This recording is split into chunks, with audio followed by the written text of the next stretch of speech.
Hi, I'm Sophie Martin, and I'm thrilled to welcome you to the Loire Valley, often called the Garden of France. Today, we're embarking on an enchanting journey through majestic Château, each a testament to centuries of French history, art, and ambition. From the grandeur of Chambord to the romance of Chenonceau, these castles are living museums filled with stories of power, love, and intrigue. Let's step into the world of French royalty.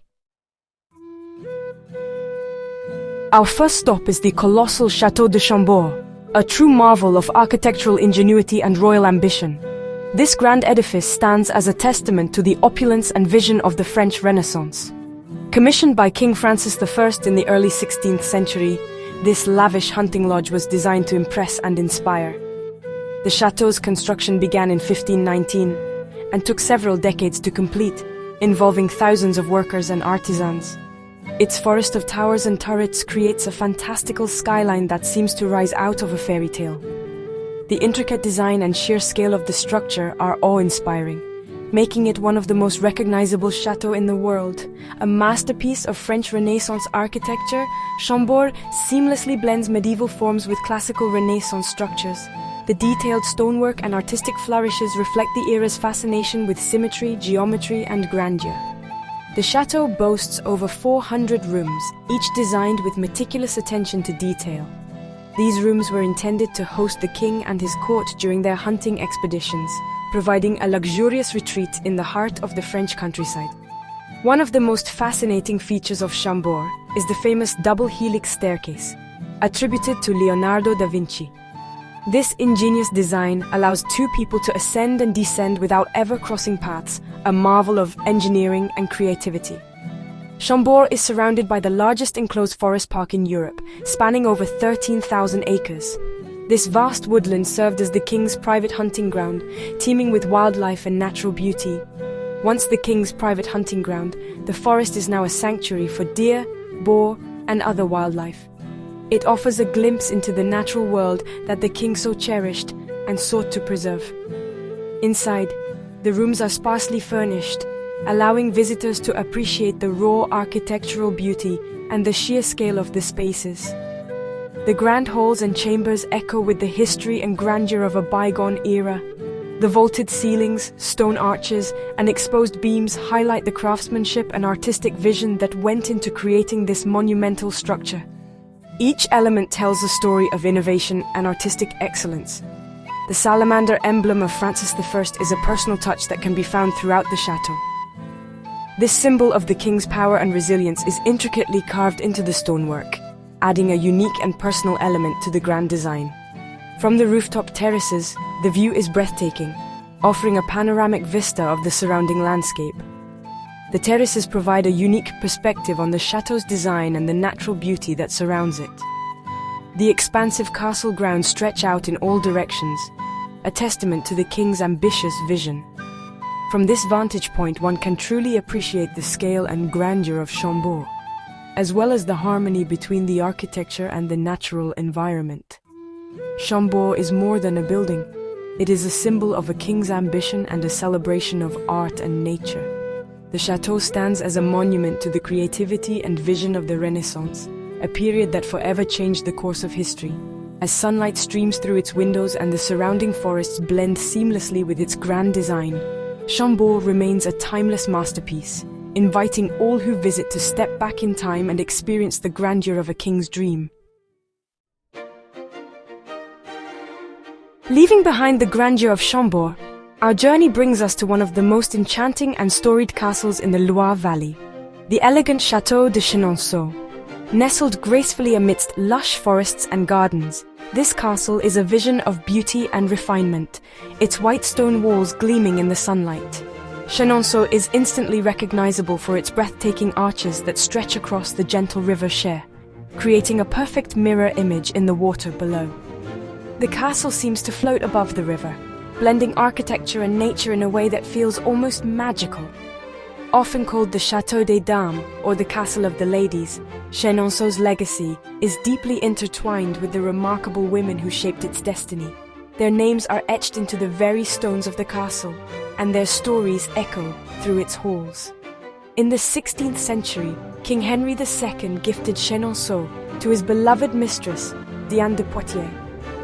Diane was a woman of vision and taste, and she transformed the estate, commissioning the elegant arched bridge that would become the castle's signature feature, as well as designing exquisite gardens that still enchant visitors today. But after Henry's death, the castle's fate shifted dramatically.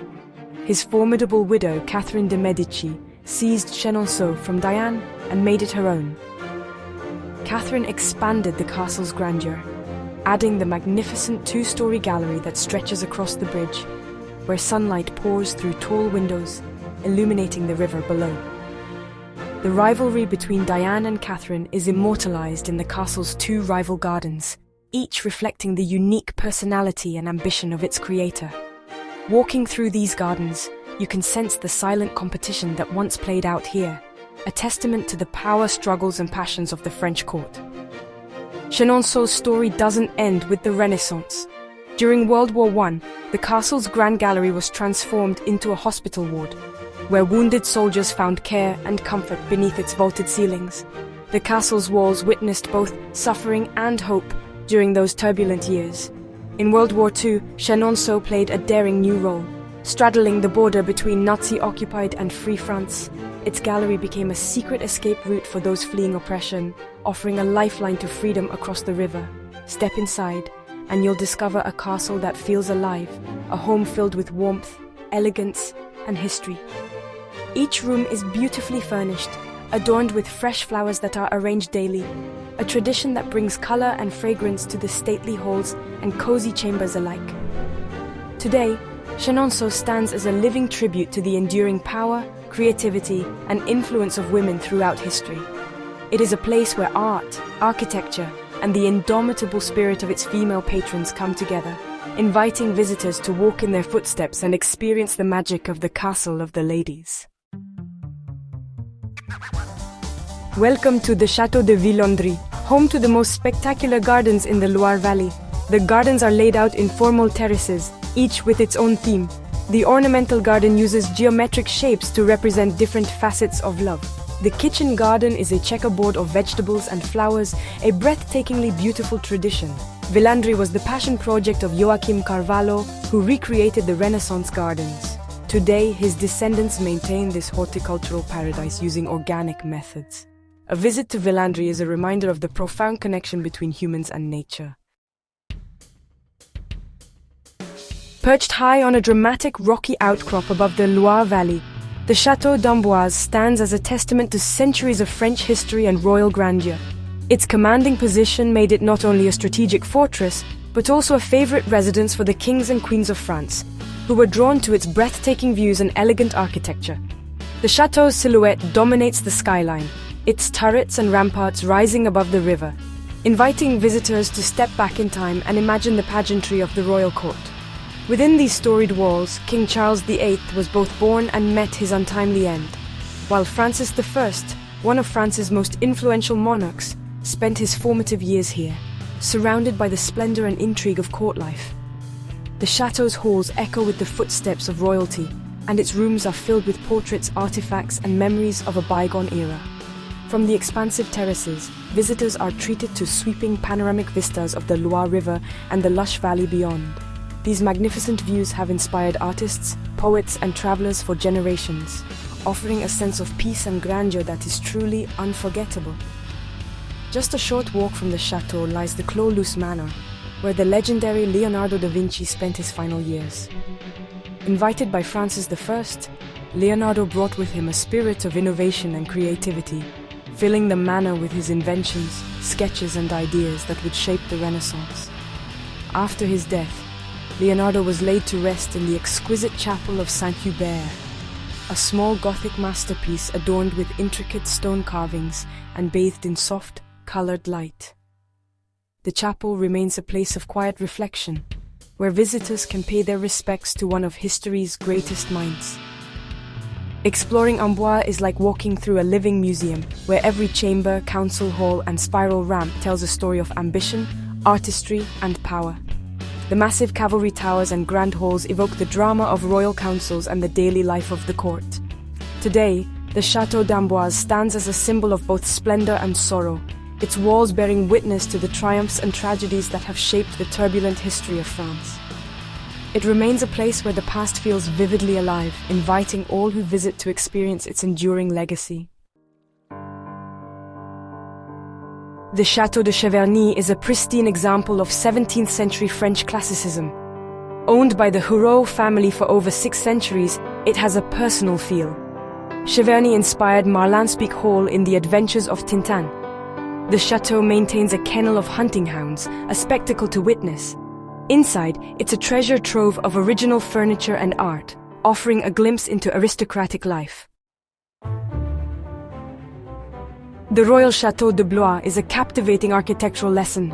It's composed of 4 distinct wings, each from a different era. The medieval fortress, Louis XII wing, Francis I wing, and Gaston d'Orléans wing each tell a story. Blois is infamous for the assassination of the Duke of Guise, ordered by King Henry III. It's a place of deep historical significance, reflecting the evolution of French design. The Château de Chenonceau blends history, art, and nature. It hosts the International Garden Festival, with avant-garde gardens based on a theme. The festival is a celebration of creativity set against a historic landscape. The permanent parklands offer a journey of artistic discovery. Chambord is a living, breathing center for creativity, making it a unique destination. The Château d'Azay-le-Rideau is a true Renaissance gem, appearing to float on the Indre River. Built by a wealthy financier, its L-shaped design was revolutionary. The grand central staircase is adorned with detailed carvings. Surrounded by an English-style park, the castle invites quiet contemplation. Azay-le-Rideau captures the elegance and romance of its era with unparalleled grace. The Château de Saumur dominates the skyline with its fortress-like feel. It has served as a fortress, palace, prison, and barracks. Saumur is connected with horses, housing an equestrian museum. The castle's transformation is evident in its rooms, from medieval origins to a decorative arts museum.